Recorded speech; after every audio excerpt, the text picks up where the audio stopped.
बीडच्या नारायणगडावर मनोज जरांगेंचा दसरा मेळावा होणार आहे। अतिवृष्टीच्या पार्श्वभूमीवर साध्या पद्धतीने हा मेळावा होणार आहे।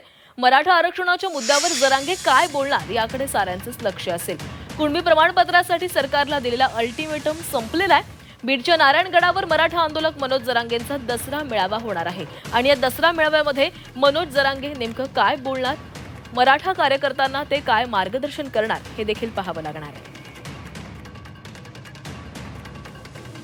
तर अतिवृष्टी झालेली आहे, त्यामुळेच नारायणगडावर यंदा साध्या पद्धतीने हा मेळावा साजरा करण्याचा निर्णय मनोज जरांगे यांनी घेतलेला आहे। अनेक मराठा बांधव या मेळाव्याला उपस्थित राहतात, त्यामुळे या मेळाव्यामध्ये जरांगे काय बोलणार याकडे लक्ष असेल।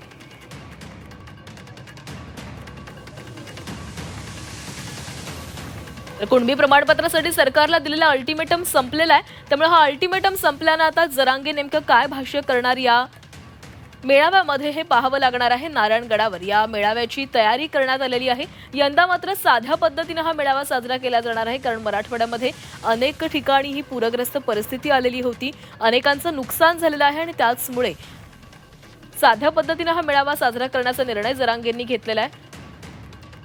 राज्यभरामधून अनेक जण या मेळाव्याला उपस्थित राहत असतात आणि या संदर्भात अधिक बोलूयात। आमचे प्रतिनिधी नितेश महाजन आपल्यासोबत जोडले गेले आहेत। नितेश, मराठा आरक्षणावर जरांगे आज काय बोलणार याकडे लक्ष असणार आहे।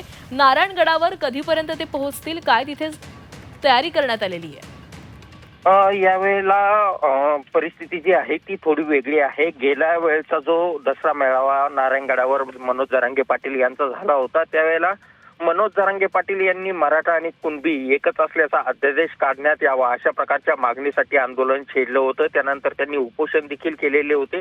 मात्र यावेळेला राज्य सरकारने त्यांच्या मुंबई आंदोलनानंतर हैदराबाद गॅझेटनुसार GR काढलेला आहे आणि त्यामुळे एक वेगळा असा उत्साह मराठा समाजामध्ये आपल्याला यावेळेला पाहायला मिळतो आहे।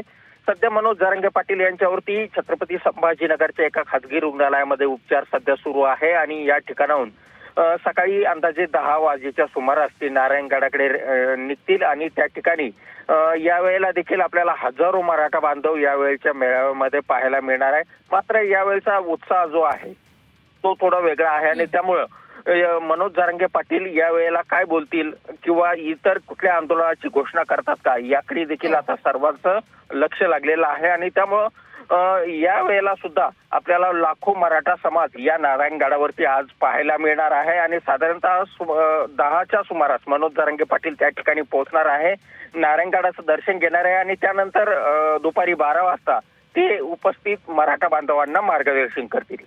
नक्कीच नितेश, धन्यवाद तुम्ही दिलेल्या सविस्तर माहितीसाठी। तर आज नारायणगडावर लाखोंच्या संख्येने मराठा बांधव येण्याची शक्यता वर्तवली जाते। साध्या पद्धतीने जरी हा मेळावा होणार असला तरी मनोज जरांगे यांचं भाषण ऐकण्यासाठी राज्यभरामधून हे मराठा बांधव या ठिकाणी येतील।